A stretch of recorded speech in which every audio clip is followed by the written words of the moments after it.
difficult to receive the gift of Christmas, which is peace. Yan po ang ating pag-aaral ngayon. Accept yourself and others. At kung ano ang kinalaman nito sa ating kapayapaan, because this is the way of Jesus. Dear God, thank you for who you are in our lives. Thank you for this extension of life today. And thank you for all the things that you've given us, not only to survive, but also to enjoy life. Patawarin niyo po kami sa mga kasalanan namin. Hugasan niyo po kami at gawing karapat-dapat dahil sa inyong paglilinis. Maging karapat-dapat kaming lumapit sa iyong harapan at mangahas humingi ng pagpapala. Wala kaming patago sa iyo, O Diyos. Tangi ang pag-ibig niyo ang aming pinangahawakan at ang mga pangako niyo na kami inyong bibigyan ng mga kailangan namin sa buhay. We hold on to your promises, O God, and we ask you to bless us right now. May your words be our medicine, our food, our light, our guidance, our inspiration. Enable us to see you, to hear you. Teach us to obey. Father, we thank you, asking you to bless even those people who are not with us right now. Bless them in your very special and personal way. And may your mercies abound. And as we grow in the knowledge of you, may we become more and more like your Son, Jesus. We thank you. We honor you. Sit on your throne of power and glory and dispense wisdom and blessings to your people. In the name of Jesus, your Son, our Lord, we pray.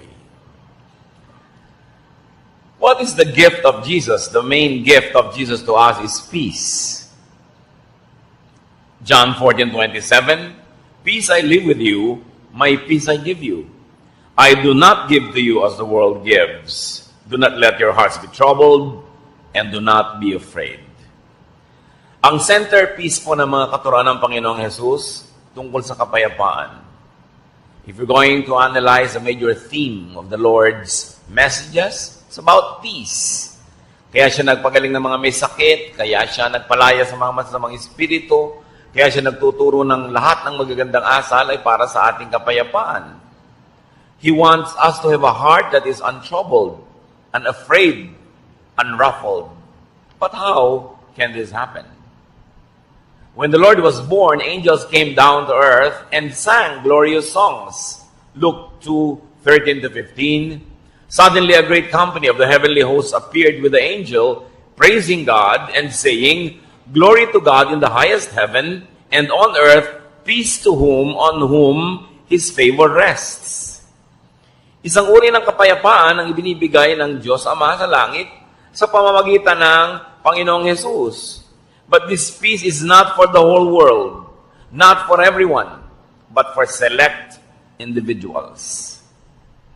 The gift of peace is sufficient for all, but not efficient for just anyone. Ito ay kasya sa lahat ng tao, pero hindi nagiging epektibo sa lahat. Kasi merong dapat gawin ng tao para tablan siya ng kapayapaan na ibinibigay ng Panginoon. And the way of Jesus to peace is to accept yourself and others. Gusto natin magkaroon ng kapayapaan na yan, gusto nating matahimik ang buhay, pero paano ba yun nangyayari? Dapat matutunan nating tanggapin ang ating mga sarili at ang ating kapwa. First, discover your wholeness and that of others. Isang malaking kasinungalingan, kulang ka, mali-mali ka, giba-giba ka, sira-sira ka. It's a lie when people are raised up to think that they are missing so many things in themselves, that they are damaged, and that they are nothing but a wreck. Genesis 1:27, so God created humans to be like Himself. He made men and women. So men are complete, women are complete, people are complete. They're whole, buo, hindi kulang. Essentially, hindi kailangang bawasan o dagdagan kasi napakaganda ng pagkakalikha ng Diyos sa tao. In spite of the much talked about imperfection, in spite of the sins we commit, we are wonderfully made. The foundation of the way we were created, the very foundation and frame of our being is wonderful. Psalm 139:14, I praise you because I am fearfully and wonderfully made. Your works are wonderful. I know that full well. So pinupuri daw nitong mga awit ang Diyos sapagkat ang pagkakalikha sa tao ay sobrang maganda. Kahanga-hanga. At lahat ng ginagawa ng Diyos ay kahanga-hanga. There are two troubles, and we'll call them now troubles A and B. Trouble A is about us. It's about me. Trouble A comes when we consider ourselves incomplete. Nagsisimula ang gulo pagka ang trato mo sa sarili mo ay kay kulang. Trouble comes when we reject and do not accept ourselves. Yan ang malaking gulo. Pagka hindi mo matanggap ang sarili mo, tinatanggihan mo, tinatatwa, pinapalayas mo ang iyong sarili. When you deny and reject your genes, your looks, your unique giftedness and talents and circumstance and reality, trouble begins. Pero laging ganyan ay tinuturo sa atin ng lipunan, maging ng relihiyon. Kulang ka, mali ka, marumi ka, sira-sira ka, giba-giba ka. While up to a point that might be true because of sin, but the very foundation and frame of the human being as created by God is wonderful. Trouble comes when we forcefully change ourselves to suit misapplied standards and oppressive expectations. When you're always made to conform.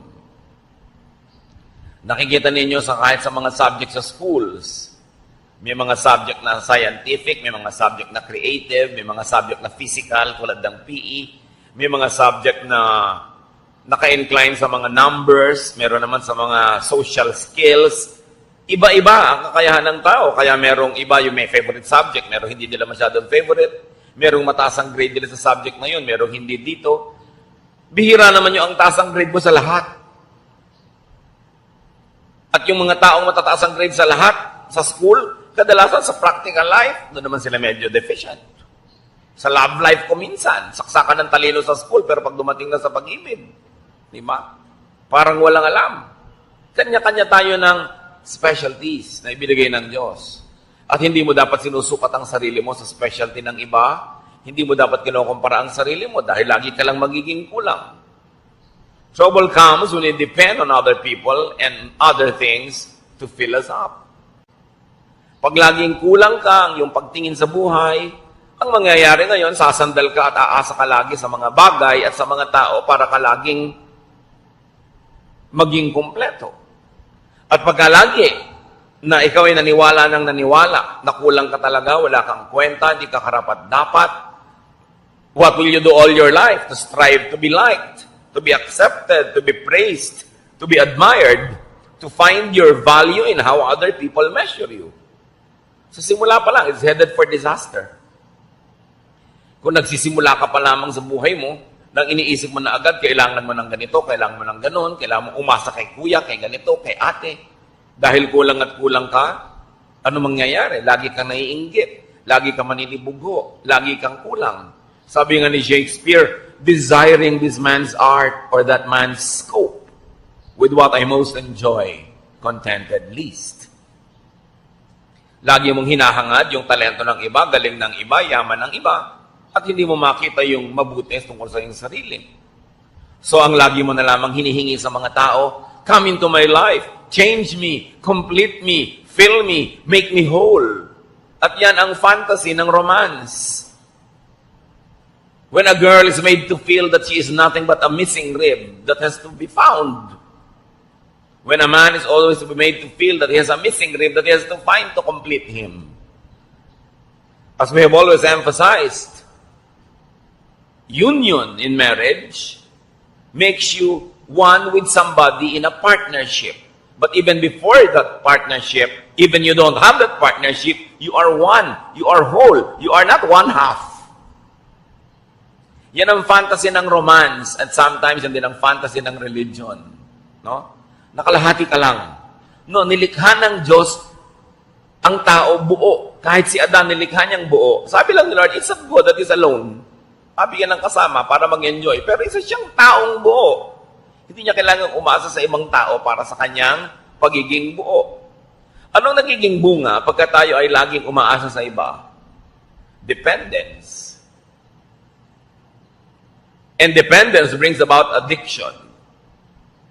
Kaya yung mga taong emotionally weak, mai-in love sa isang tao, siyempre sa simula maganda yung pag-iibigan, Pero kahit yung minahal niya, naging monster na, naging halimaw, inaabuso na siya, kinakawawa, binubugbog, hindi siya makaalis. Kasi addict na siya. Kailangan ko ang tao to feel me para niya ako pasayahin. Kailangan ko siya lagi. At pag lagi mong kailangan ng tao, what does it lead to? Possessiveness. And of course, possessiveness is caused by jealousy. Or it brings about further jealousy. Kaya yung mga taong sobrang kailangan ng kapwa-tao, seloso. Huwag kang tumingin sa kanya. Huwag kang makikipag-usap doon. Sa akin lang, sa akin lang. Kasi pag nawala ka sa buhay ko, hindi ako mabubuhay. Isang malaking kasinungalingan. Pinanganak nga, wala yung taong yan eh. At kung yung kinahuhumalingan mo ngayon, na-meet mo nung 18 ka o 24, anong ginawa mo bago mo siya na-meet? Hindi ka buhay? Buhay ka nun. Mabubuhay ka before a romance, without a romance, or after a romance. Huwag kayo masyadong nagpapaulol sa mga fantasy ng mga Valentine's cards. No? Kaya ka nagiging dependent sa tao. And when you're always jealous, you become fearful. And because this person, no matter what he does or she does, cannot really give you what you want, because what you want does not exist. It's a fantasy. You will always have frustration. Kaya ang saya-saya nitong bride, blushing bride, marching down the aisle para ikasal. After 3 months, nagdangangal-ngal na. Hindi niya maibigay sa akin ang aking pangangailangan. Yun, ang tingin mo sa tao mo, taga-feel sa iyong pangangailangan. Di ba? Magnangangal-ngal ka sa harap ng lahat. Dahil hindi na-feel ang iyong expectation. It leads to a fruitless and endless search. And it leads to a symbolic hell or evil spirits in your life. Trouble B is about the other person. Remember yung trouble A, kulang ako, punuin mo ako, kailangan kita. Trouble B naman comes when we consider others, especially people close to us, as incomplete and substandard. Daddy, kulang ka. Husband, kulang ka. Kailangan punuin kita. Wala kang utak. Ako ang may utak. Ilalagay ko yung isip ko sa loob ng utak mo. Diba? Wala kang diskarte. Ako meron. Hindi ka marunong. Ako meron. Ito ang lagi natin ginagawa sa mga partner. Ginagawa ng parents sa mga anak. Anak, hindi mo alam kung anong bagay sa'yo. Huwag kang mag-aral niyang arts. Walang pera dyan. Pity. No? Yung marunong pa yung magulang doon sa anak kung ano yung gusto ng anak. No? Lagi natin sabihin, akong nakakalam niyan, hindi ikaw. Ang mga sons and daughters, marunong pa rin sila sa magulang nila. Dapat ganitong palakad ng bahay natin, ganitong palakad ng ating mga pamumuhay. Mga kapatid na hindi magkasundo. No? Dahil dapat ganito ka, kamukha kita. Mga magkakaibigan. Huwag mong kainin yan. Ang kakainin natin, yung gusto ko ang tama. Kulang ka, ako puno, pupunang kita. Another lie. Kasi kung puno ka, puno rin yung kapwa mo. Trouble becomes when we reject them or accept them only partially. Mahal mo lang yung anak mo kung kamukha mo. Mahal mo lang yung anak mo kung yung mga talent niya, gusto mo, pag iba na yung talent niya, ayaw mo na siya. So, hahanap ka na ibang anak na paborito na kamukha mo. Trouble be comes when we fill other people with ourselves. Hindi dapat ganyan ang kulay na isinusuot mo. Dapat ganito. Hindi dapat ganito. Dapat yung standard ko. Now, when we are raising children, that's all right to set standards. Kasi blanco sila, walang kaalam-alam. Pero oras na yung tao na de-develop na yung personality, we allow them to be how God wanted them to be. Kung paano sila nilikha ng Diyos. Kung ano yung talentong ibinigay sa kanila, yun ang dapat natin silang bigyan ng laya na hanapin nila. Yung kanilang buhay doon sa talento, sa hilig, sa galing na ibinigay sa kanila ng Diyos. Trouble becomes when we force them to change to suit our taste. And all of this, major issues happen between husband and wife. Ang pag-aasawa ay isang walang patakarang pagtanggap. Hindi siya isang reformatory institution na iibahin kita. Babaguhin ka ng aking pag-ibig. Sa teleserye lang yon, walang nagbabago. So kung hindi mo gusto yung buong-buong tao, wag mong pakasalan, inaasahan mong mababago mo. Ngayon kung nagbago siya dahil siya ay naging sumasudo rin sa Diyos, nagkusa, bonus. Pero hindi mo kayang baguhin ang isang tao. Yung let me change you, Let me fill you. Let me refit you to fit my fantasy. You know what's wrong with that? There will be domination. Dodominahin mo ang iyong kapwa. Because for you naman na egg, there should be conquest. Therefore, there will be colonization. You colonize the other person's brain with your thoughts. Gusto mo mag-isip siya tulad mo. Gusto mo thoughtful siya sa ganitong bagay. Hindi niya kakalimutan ng ganitong bagay. Hindi siya maalalahanin. Although it's not an excuse, pero generally speaking, di ba, mas mahilig yung mga babaeng makaalala ng mga anniversary, mga birthday, pati sa iksi na mga relasyon ngayon, monthsary na lang eh. Kasi baka hindi na makaabot ng anniversary na isang taon. Weeksary, no? Baka mamaya may hoursary pa. So, mas particular talaga yung mga babaeng maalalahanin. Lagi na lang gusto maalala yan ni husband. Although, mag-effort naman yung mga husband maalala. Pero dapat mong tanggapin na iba ako, iba siya. Maalalahanin ako siya, hindi. Pero may iba siya katangian. Pag gusto mong baguhin ang kapwa mo para maging kamukha mo, kamutin lahat ng kati mo sa buhay kung saan siya makati, di ba gagamitin mo lang siya, hindi mo siya tinatanggap bilang tao. And this is the problem in marriage. Because the moment you try to dominate another person, natural instincts will surface. There will be resistance, rejection. There will even be subversion. Laging gustong-gusto mo, ganito siyang oras umuwi. Laging ginagabihan. Talaga lang to subvert you para hindi ka makapanaig. Idine-defend kasi nung tao yung kanyang sariling pagkatao. There will be defense. And sometimes there will even be offense. Therefore, warfare. Hell again. Evil spirits plaguing your life. What is the way of Jesus to peace? Accept yourself. Great peace follows when we accept ourselves. It does not mean that we will not improve ourselves. It does not mean that we will allow ourselves and tolerate ourselves to be sinful and to be wrong and to be substandard. But you begin everything by accepting yourself. We become more comfortable with ourselves in relation to others. Kasi buo ako, buo siya. Dapat ganun yung dynamics ng relasyon. Hindi yung kulang ako, punuin mo ko. Or kulang ka, pupunuin kita. No, pareho kayong puno. We become more comfortable with ourselves when we are alone. Isa yan talaga sa mga pinakamalulubhang sakit ng maraming Pilipino. Hindi kaya mag-isa. Hindi makakain mag-isa, hindi makalakad mag-isa, hindi maka-enjoy mag-isa. We dread aloneness.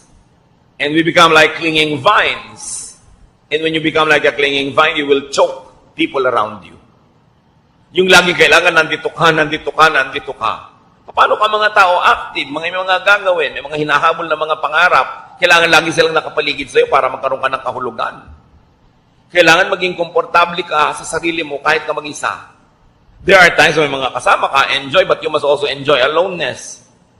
Kasi kung talagang gusto ng Lord na lagi kang may kasama, dapat nilikha kang may mga kakambal, yung kabit-kabit kayo. Yung hindi kayo nagkakahiwa-hiwalay. Di ba pag may pinapanganak pang ang kambal, ino-operahan ba natin para magkahiwalay? Dahil mahirap yung may kakambal. Ngayon, kung may kakambal ka emotionally, hindi ka na inom ng masarap na inumin kung hindi mo kasalo sa iisang straw ang kung sino man. Di ba? Miserable ka nun. At gagawin mo rin yung taong miserable dahil lagi mo siya kahanapin, nandiyan ka, nandiyan ka, nandiyan ka, kasi iinom na ako. Kailangan matuto rin tayo ng healthful aloneness. But when you cannot accept your own self to be your own companion, how can you be a companion to others? Kailangan yun ang sanayin natin. Walang mga tao ngayon, I will enjoy this alone. Kasi yung paghahanap ng kasama ko minsan ng malaking kapahamakan, kahit sino na lang tuloy na pwedeng sumama, isasama, para huwag lang mag-isa. Self-acceptance is the foundation of self-love and self-appreciation. Hindi yan masama. Anong sabi ng Panginoong Yesus sa Mark 12:31? Love others as much as you love yourself. No other commandment is more important than this. So we are not being forbidden to love ourselves, but we are only being reminded, yes, love yourself, but in the same way, love others also. Huwag yung love yourself lang and forget others. At hindi naman love others only and forget yourself. Pareho yun na mali. Irespeto mo ang kapwa mo, irespeto mo rin ang sarili mo. Hindi naman yung binabastos ka na, ang respeto mo pa. Hindi ka na nire-respect. Mahal mo ang sarili mo tulad ng pagmamahal mo sa iba. Why? Because you cannot give what you do not have. How can you understand others when you don't understand yourself? How can you be kind to others when you're not kind to yourself? How can you love others when you don't love yourself? Self-acceptance is the foundation of self-tolerance. At mahirap to be intolerant to your own self. May mga tao, lactose intolerant.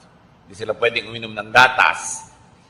Kung intolerant ka sa sarili mo, yung sarili mo hindi mo matanggap, hindi ka pwedeng mapag-isa, ano mangyayari? And self-acceptance is the foundation of genuine self-forgiveness.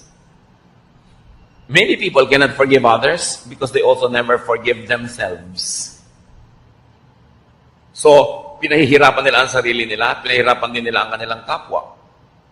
Self-acceptance is the foundation of healthy autonomy. Ang tao dapat masarap na may kasama, masarap na kasama, pero pwede rin walang kasama. Kasi kasama mo ang Diyos. Kahit kailan hindi ka pwede mag-isa. Kasi tinitirhan ka ng Espiritu ng Diyos. Kumisan nga, lagi ka may kasama, hindi ka na tuloy magkaroon ng oras sa makipagsarilinan sa iyo ang Diyos dahil laging may abala. Laging may iba. We should learn healthy autonomy. When we accept ourselves, when we realize our wholeness, we do not excessively depend on and attach to people and things. We socialize, we enter relationships for additional enjoyment, for mutual upliftment, not for dependence. Dapat papasok ka sa relasyon, makikipagnobyo ka, mag-aasawa ka, makikipagkaibigan ka, hindi para ka may sandalan, at hindi rin para meron kang buhatin. Pareho kayong nakatayong mag-isa, nabubuhay, gumagawa ng paraan, naghahanap buhay, nag-aaliw sa sarili, nagpapasaya sa sarili, nagpo-produce ng mga bagay. Tapos, you share for enjoyment. You share for additional happiness and additional joy and pleasure. Pero hindi ka nakikipagrelasyon para ka sumandal o sandalan.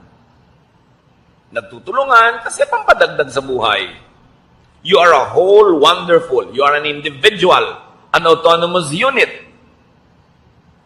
Kita ninyo, bakit sabi nila, marami daw ng mga Pilipino nag-i-enjoy ng close family ties? Bakit daw ang mga communities natin close ang ating mga relationship? Poverty forces us to be close. Siyempre, kailangan mo makisama sa kapitbahay mo dahil pagka nanganganak yung asawa mo sa madaling araw, makikisakay ka sa tricycle ni Mang Tomas. So pagka naglilinis si Mang Tomas, tutulungan mo siya. Ang ganda ng samahan nyo. Pero subukan mo, lahat kayo may kanya-kanyang tricycle. Gano'n ka pa rin kaya ka-nice? Nakikisama ka sa neighbor mo, nagpapadala ka ng ulam pag nagluto ka, para pag nagluto din siya, mapadalan ka. Pero kung lahat kayo bumabaha sa pagkain sa inyong mga kusina, will you still be that close? Close sa mga magkakamag-anak, magmano ka sa tiya, mangupo ka. Kasi makikitira ka sa kanya pag nag-aral ka ng college. Pero kung may kanya-kanya kayong bahay, ganun pa rin kaya ka nice? Dapat ganun pa rin nice or better. Doon mo lang malalaman na nice ka talaga. Kasi nice ka, hindi dahil lang umaasa ka o sasandal o may kailangan ka sa kanya. Kaya tingnan nyo nangyayari sa mga komunidad na yumayaman at umuunlad, nababawasan yung pakikipagkapit-bahayan, which is negative. Dapat hindi ganon. Kaya si Aling Junisha ayaw tumira sa Forbes Park. Ang tataas daw ng mga pader, wala daw kapit-bahay. Siyempre kasi hindi mo nung kailangan ng neighbor mo, may kotse ka, may pangangailangan ka, may sarili kang gym, may sarili kang ganito, may mga katulong ka. You don't need to be nice to your neighbors. But poverty requires you to be nice. Poverty makes people stick to each other. Now, translate that to emotional poverty. When you're emotionally poor, you always want people around, you will cling because you need and you want help. Kaya dapat mapayaman mo yung sarili mo emotionally to the point na, I don't need you to live, but I want you to be around because I have a lot of love to give to you and because you are nice and I enjoy your presence. Pero hindi dahil, hindi ko po maiwan ang asawa ko kasi wala po akong hanap buhay. So kung meron ka pala, iniwan mo na matagal na, no? So hindi ka lang nandyan dahil love mo siya kasi nakasandal ka. So ina-advise ko nga kahit sa mga babae, magnegosyo kayo, maghanap buhay kayo, para kung talagang hindi nyo matiis, binubusan kayo ng kumukulong tubig, pinapakuan kayo sa inyong bungo, ginagapos kayo sa langgaman, malayasan nyo. Hindi ako makalayas dahil wala akong kakainin, wala akong gagasain. So hindi mo lang kananya dahil mahal mo kasi dependent ka. At kung economically, dapat autonomous ang tao, dapat autonomous ka rin emotionally. Hindi ibig sabihin, magpapader ka na, hihiwalay ka na dahil hindi mo na kailangan. Pero pagka hindi mo kailangan yung neighbor mo, tapos hindi ka pa rin nagpader, nakikipagmabutihan ka pa rin, ibig sabihin, genuine. Yung pakikipagmabutihan mo, walang ulterior motive. Kaya sobra ang pakikisama system natin sa Pilipinas kasi umaasa tayo sa kapwa. Kaya tingnan nyo yung mga financially independent, hindi na masyadong nakikisama. Kasi hindi ka na nila kailangan. Pero hindi yun ang dapat mangyari. Hindi kita kailangan, pero nakikisama pa rin ako sa iyo kasi nice ako talaga at nice ka rin naman at mas masarap yung buhay na magkakasama tayo. Yun yung si Adan it's not good to be alone. Pero pwedeng alone. In other words, people are additions to our happiness, not a wall to lean on. Kung yung titingnan yung mga asawa, kamag-anak na nandyan lang kasi dapat kong asahan. Strive to be autonomous. At saka yung mga asawang babae na walang ka-income pero tumanda na kayo, nagka-losyang-losyang sa pagtatrabaho sa bahay. Ang totoo niyan, dapat binibigyan kayo ng allowance ng asawa nyo na inyo talaga. Di ba? May allowance sa mga bata, but ang wife walang allowance. Ang ibinibigyan mo, pamalengke. That's for all. Yung siya, paano? Di ba? Tapos birthday niya, reregaluhan mo pa ng magandang kaldero. Para maipagluto ka na naman niya ng masarap. Bibigyan mo ng kalan, ng refrigerator. Ang wife, pang nireregaluhan, yung pang kanya. Hindi yung pang lahat. Kasi regalo mo rin sa sarili mo yun kung kalan. Diba? Kailangan yung pangkanya. At kung sasabihin, ako naghahanap buhay, subukan yung mga wives, huwag kayong gumawa sa bahay. Kung may isuot yung mga asawa niyo pagpasok sa opisina, kumedat ng pagkain, siya ang magbayad ng mga Meralco, pumila sa mga bayarin na tubig, subukan nyo. Kaya dapat yung mga wives may sariling allowance yan. Para hindi naman kung biglang gusto kayong layasan, walang pamasahe. Gusto magpakamatay, hindi makabili ng lason. Kasi talagang walang kapera-pera. You should strive to be autonomous. So that you say, husband, I stay because I like, not because I need you. Not because I depend on you. It's a distorted kind of relationship. So poverty reduces people. Emotional poverty also reduces people. Kaya dapat pinapaunlad mo yung buhay mo economically, pinapaunlad mo yung buhay mo emotionally, kaya mong tumayo sa sarili mong mga paa kasi nilikha ka ng Diyos buo. Tingnan niyo yung babae na nakapanayam ng Panginoon sa balon. Paborito ng karakter na to kasi yung buhay niya talagang tayo yun John 4:15-18.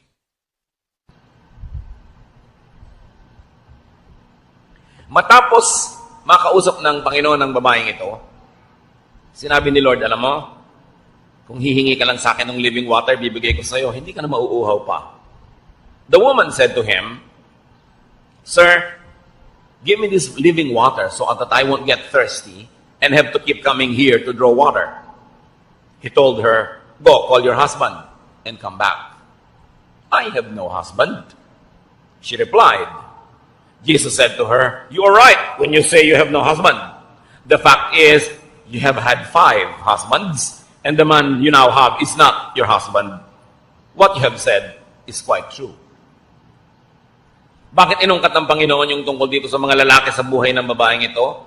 Kasi sabi ng babae, bigyan niyo po ako ng living water. Yung hindi na ako mauuhaw uli. I want this living water, so I want him to be thirsty again. So the Lord had to tell her what she did not need. The point Jesus was making, the woman had been deceived into believing that she was incomplete and that she needed men to complete her. Sabi niya, gusto mo maging complete? Tanggalin muna natin yung mga abala sa utak mo. Tawagin mo yung asawa mo. Wala pa ako asawa. Tama ka. Kasi yung 5 lalaki nagdana sa buhay mo, hindi mo mga asawa. At yung lalaki ngayong nasa buhay mo, hindi mo rin asawa. Bakit ang dami mong lalaki sa buhay? Kasi akala mo, hindi ka mabubuhay nang walang lalaki. Kaya nakaka-anim ka na. 30 years from now, siguro magiging 4 na po na yan. Hanggang kaya siguro ng naturalesa mo, dadami pa yan ang dadami hanggang magkalasog-lasog ka na. Tapos mamamatay ka na lang, hindi mo pa nakita yung hinahanap mo. Kasi akala mo, makikita mo sa romance. Sabi niya, ang tunay na kailangan mo, nasa kalooban mo lang, kailangan mo ma-rediscover. Dahil yung tubig na yun, nasa loob mo, bukal. Tanggalin mo yung bara para bumalong, lumabas yung tubig, at hindi ka na mauuhaw kahit kailan. Huwag kang umigib kung kani-kaninong balon, sumalok kung saan sa ang ilog, kasi lagi ka lang mauuhaw. Because you think that you need people to fill you, it leads to addiction. And it becomes hell. Iba-iba lang tayo ng mga addiction. Yung iba, ang addiction nila, bag. Umaapaw na yung bahay nila, wala ka na matulugan sa dami ng bag ni Mrs. No? Hindi na sila makapamili ng masarap na pagkain dahil puro bag. Kung pwede lang sanang isigang, iihaw, ilagay ang mga bag na yan. Busog pati kapitbahay. Iba-iba lang. Si Mr. naman, kung minsan ang addiction, kung barel o belt o pomada, no? Kung ano man yon. Kanya-kanya tayo ng mga addiction. There's a sense of incompleteness. An addiction to things and to props and to money. Luke 12:15, then he said to them, watch out. Be on your guard against all kinds of greed. Life does not consist in an abundance of possessions. Alam niyo, ang buhay, hindi yan pinupuno ng mga ari-arian. At yung possessions na yan, bagay man o tao, tulad ng babae na to, nakakaanim na ng asawa. Sabi, hindi yan ang buhay. People get deceived that they need many things to be whole. Kaya may mga kolektor, kolekta ng kolekta. Pag tumanda naman, hindi malaman kung ano ipapamana. Kaya kailangan branded, signature accessories. Kailangan expensive bag and shoes. Estudyante, wala pang trabaho. Ang gusto pa yung cellphone, yung ang mahal-mahal. Yung may lumalabas na bread toaster. Anak, wala ka pang kita. Ang yabang-yabang mo na. Tapos yung kayabangan mo, mga estudyante rin tulad mong wala rin kita. Ba't mo kailangan yan? Para ka sikat? Marami mga tao, kailangan naman nila bahay. Kailangan ganda-gandang bahay. Napunta na sa bahay lahat ang kinita. Wala nang pinuntahang iba o kotse. O kung minsan naman, hindi ka masaya sa height mo, talaga naman kahit na madapa ka na, high heels. Kulang pa yung heels dun sa takong, kailangan lang pa na mag-heels sa toes, kaya talaga nakatungtong ka na halos sa isang hollow blocks. Hindi ka na makalakad. Yung iba talaga hindi kontento sa ilong nila, kailangang taasan, kailangang kitiran, kailangang bawasan ng panga, kailangang bawasan ng baba, kailangang liitan ng mata, etc., etc. Laging kulang. Sign that you don't accept yourself. Ngayon, hindi naman masama yung up to a point, a little improvement here and there. Pwede nanganib na yung buhay mo at namatay ka na sa operating table dahil bina-vacuum ang mga body parts mo. Parang dangerous na yun. Ano sabi niya sa 1 Peter 3:3-4? Don't depend on things like fancy hairdos or gold jewelry or expensive clothes to make you look beautiful. Kita nyo yung look. Actually, hindi ka beautiful. You only look beautiful. Sabi niya, be beautiful in your heart by being gentle and quiet. This kind of beauty will last and God considers it very special. Huwag nyo namang lihim tanggalin yung mga baon-baon yung hikaw. Hindi naman masamang maglagay, pero sabi, huwag nyong iasa ang kagandahan nyo dyan sa mga yan. Kayo, maganda na yung character nyo, meron pa kayong konting pampa-enhance, nice. Pero kung nagiging mitsa na ng inyong buhay, ang hirap-hirap magbayad at hulugan, tigilan nyo ang mga kahangalan na yan. Saan ganon? Alam nyo ang tunay na magandang babae, sabi, yung mabini, yung banayad at tahimik. So anong tawag sa mga madadaldal at maingay na babae? Bahala kayo. Di ba? Sabi, ang kagandahan niya nandyan, yung matining ang loob, matibay ang loob, maganda ang kalooban. Yan ang gandang pinapahalagahan ng Diyos. At yan ang gandang hindi kumukupas, hindi na i-snatch, hindi na nanakaw, at hindi huhulugan sa Bombay. Sabi, kailangan ganyan ang tinitingnan mong beauty. Timpladong katahimikan. 1 Timothy 6:8-10. So we should be satisfied just to have food and clothes. Ibig sabihin, we should be satisfied with basic things. People who want to be rich fall into all sorts of temptations and traps. Yung rich, pwede niyong palitan ng people who want to be beautiful or sexy or fairy white, o kaya people who want to be tan. Lahat ng gusto niyong palitan sa inyong sarili, fall into all sorts of temptations and traps. They are caught by foolish and harmful desires that drag them down and destroy them. The love of money, you might say the love of other props, the love of cosmetic surgery, causes all kinds of trouble. Some people want money so much that they have given up their faith and caused themselves a lot of pain. Kung kailangan, tanggapin mo yung sarili mo.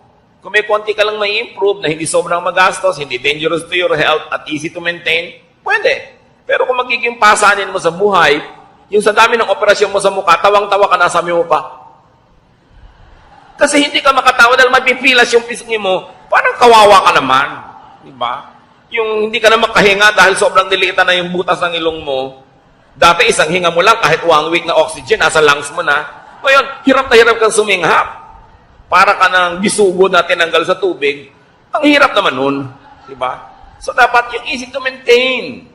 Huwag yung kung ano pinaglalagay mo sa loob ng katawan mo, tapos pagka lumilindo, lumilipat-lipat kung saan-saan, nakakaiba-iba korte ng katawan mo. Tapos, wala namang maawa sa'yo. Ang totoo, halos walang maawa, although kawawa. Kasi alam niyo yung iba ba't dinaawa? Inggit. Kasi naglagay ka, na-dive mo sila kahit sandali lang, kaya ikikriticize ka. Kung gumanda ka naman bigla na gano'n, pag-uusapan ka, hindi naman ganyan itsura niya. Tingnan mo yung litrato niya ng high school. Yung, iba pang ilalagay pa sa Facebook, yung litrato mo talaga ng high school. Bistong-bisto ka na parang airport tarmac talaga yung ilong mo nun. So, maawa sa sarili. You know? Do not make and do not allow people to think that they are incomplete and that they need you to be whole. So una, huwag mong papaniwalain ang sarili mo na kulang at kailangan mong iba para to be whole. Yung iba sobrang pinapamiserable na yung mga unmarried people, akala nila ang complete lang yung married. Paano yung unmarried? Kabyak? Kaputol? Kaya yung kabyak, nina-define natin yung sa kasal, kabyak ng partnership. Hindi siya isang kabiyak na tao. Buong tao siya, may asawa siya o wala. Pero sumasali siya sa isang partnership kung saan siya nagiging kabiyak ng partnership na yon, which is God glorifying and which to most people is suited and nice. But not for all. So pagka pinresyo nyo ang inyong sarili, mga kapatid, na laging punuin kayong sarili nyo dahil sa sinasabi ng mundo, sinasabi ng advertising, sinasabi ng mga kung sino-sino, this will pressure and tire you. Pagka rin meron kayong laging pinasandal sa sarili nyo, hindi na kayo makakapahinga. This will disempower them also. Kaya yung mga hindi makakain habang wala yung husband, bakit dala ba niya ang lalamunan mo?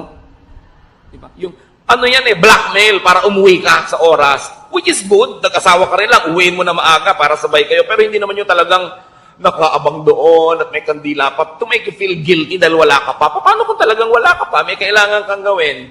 Minsan yan, mga blackmail na lang no? Minsan, ang sarap siyempre nung family, kumakain lagi sabay-sabay, very ideal, parang sine. Pero sa tunay na buhay, siyempre may nata-traffic, may nag-overtime, merong may kailangan gawin, it can be very oppressive pag laging gusto nyo yung mga ganun seremonya. Masarap yun paminsan-minsan at pag natural at likas, pero pag pilit na, it becomes oppressive. Pag laging ganun ang pamamalakad mo sa iyong pamilya, anong gusto ng mga anak mo lahat? Makawala, mag-asawa ng maaga, tumakas, para lumaya. Kasi maraming opresyon. So, parents, spouses, do not drill into people's minds that they are incomplete, that they are defective or unfit or ugly or poor. Alam niyo kung sino gumagawa nun? Advertising. Hindi dapat ginagawa yun ng magulang. Kulang ka, kailangan mo itong produkto namin.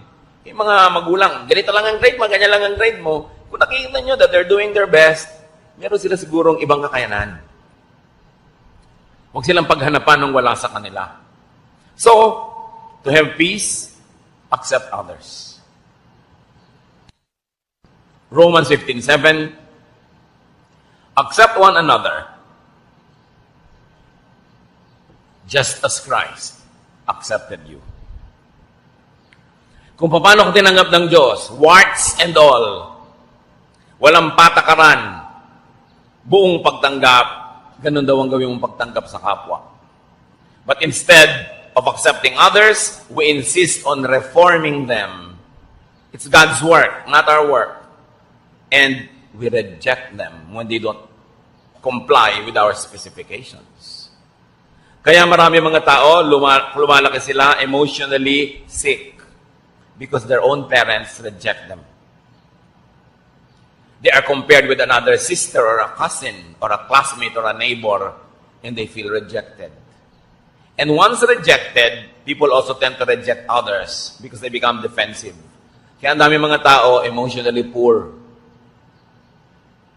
Kaya yung mga nare-reject na ganyan, meron lang isang magpakita ng konting kabaita na regaluhan ng ng 3 araw na sunod-sunod, na in love na. Paano? Uhaw na uhaw sa acceptance. Bakit yung maraming mga anak nahuhumaling sa mga kabarkada? Because they are accepted. Madalas naman kasi yung basis ng acceptance nila, mali, no? Kahit ano na lang. Mas baliw ka nga, mas accepted ka, mas sikat ka. That's a wrong kind of acceptance. But nevertheless, what does it tell us? Our kids want to be accepted. Kaya ayaw umuwi. Gabi na, kung pwede na lamang na bukas na umuwi. At pag liwanag, gusto na lumipad at mawala. Maybe they don't feel accepted at home. Kasi gusto mo, may anak ka na maiparada sa community, maipagyabang. Hindi mo tanggapin, mahalin, linangin yung anak mo kung ano man siya. 1 Corinthians 7:7, sabi ni Paul, I wish that all men were as I am. But each man has his own gift from God. One has this gift, another has that. Sabi niya, kung ako lang masusunod, gusto ko lahat kayo katulad ko eh. Pero, di naman pwede yun. Bawat isa, may kani-kanyang tinanggap sa Diyos na kakayanan. At kung ang Diyos sa kanyang karunungan ay piniling ibigay sa iyo kakayanan A, therefore, wala sa iyo yung kakayanan B, sa iba naman yun ibibigay. Pero pag hinahanap mo yung B kay A, ang gulo ng mundo.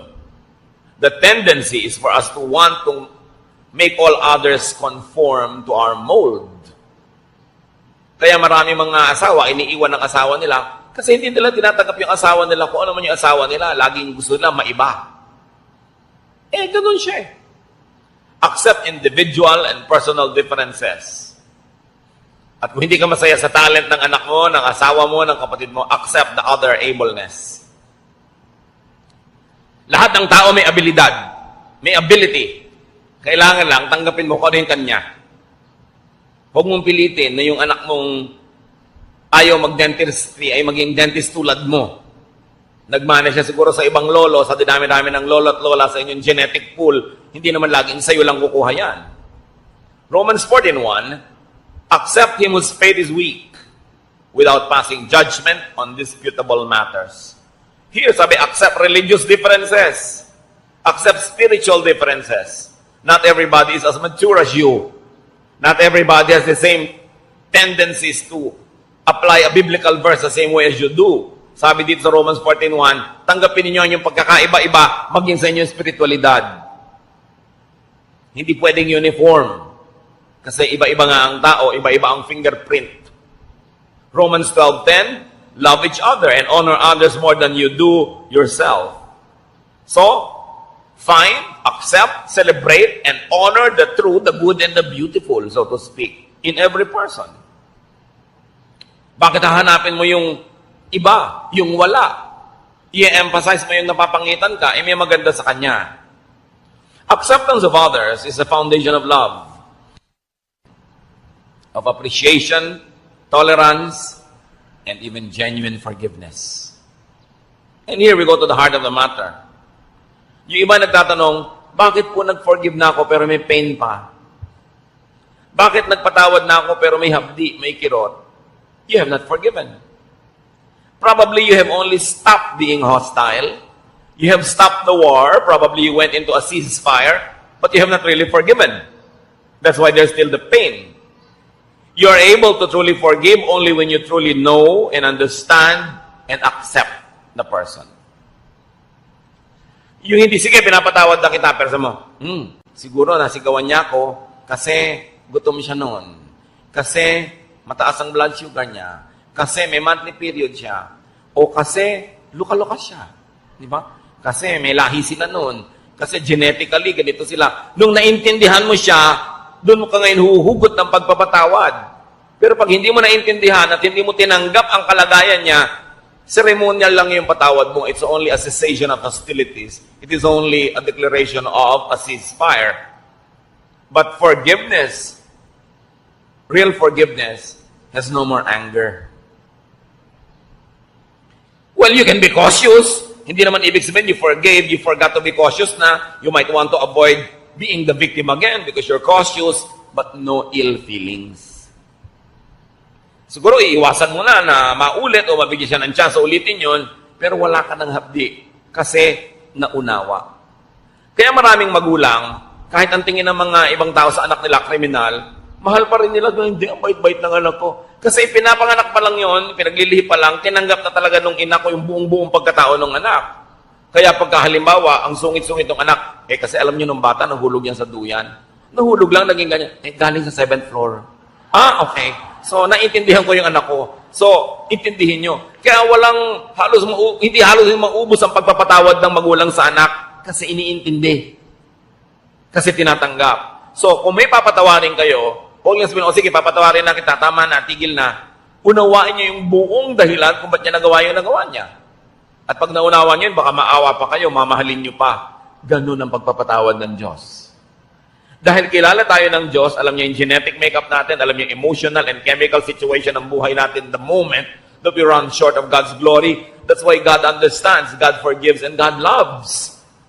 Kaya ang sabi, as God forgives you, you forgive one another. Para hindi yung nagpatawad ka kunwari, pero may dala ka pa rin dito, nakabaon. Pagka nakante, pagka na-provoke, lumalabas uli. Kasi hindi nang unawa. That is why many people forgive, yet remain angry. There is no acceptance of the other person. Therefore, no forgiveness. Therefore, no peace.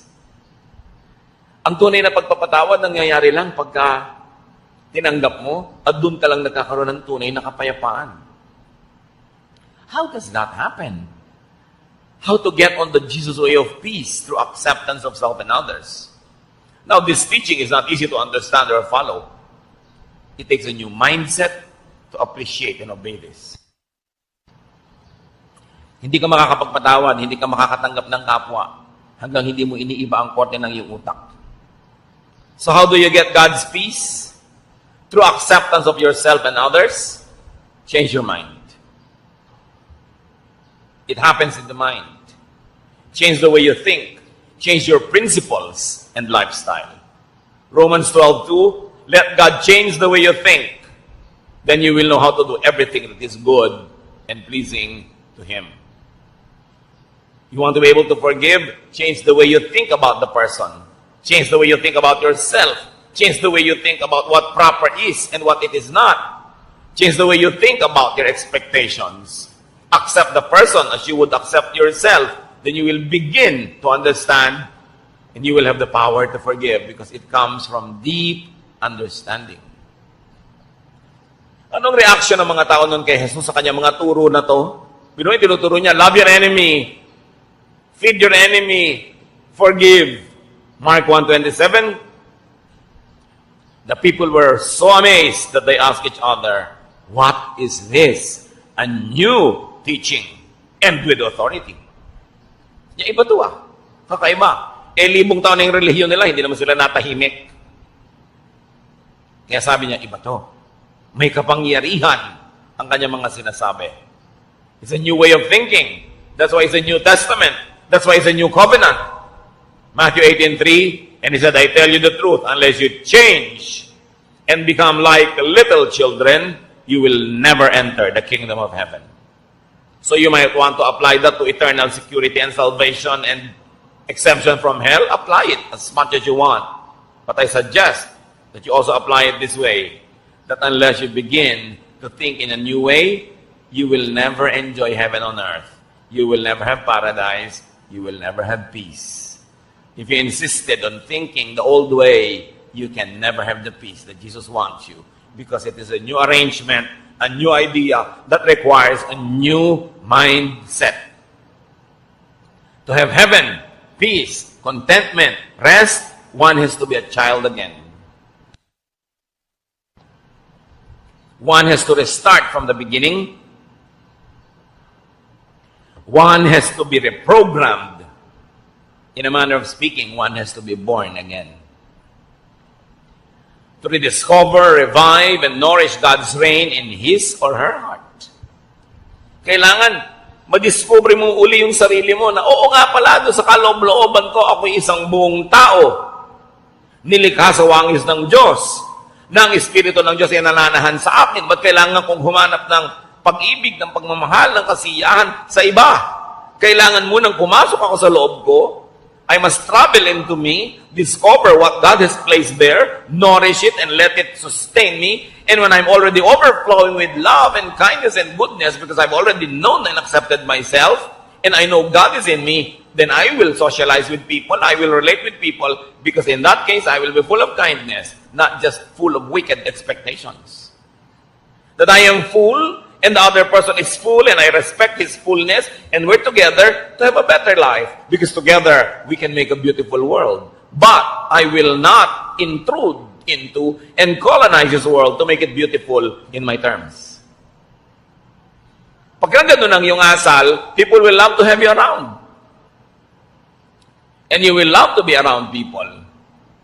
So change your mind unto peace and restfulness.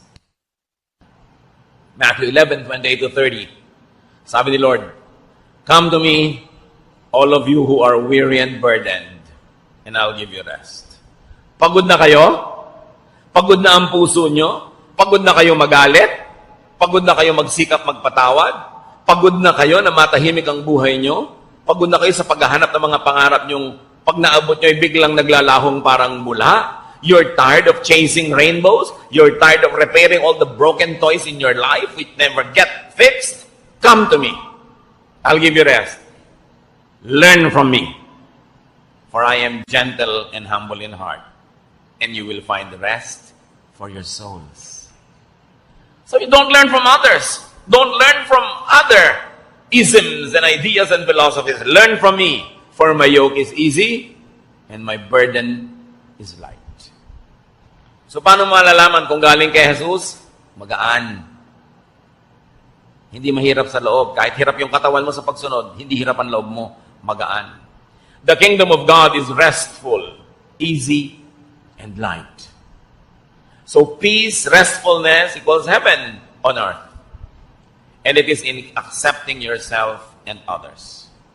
Habang hindi mo tinatanggap ang anak mo, asawa mo, magulang mo, kapatid mo, lagi kayo magtutunggali.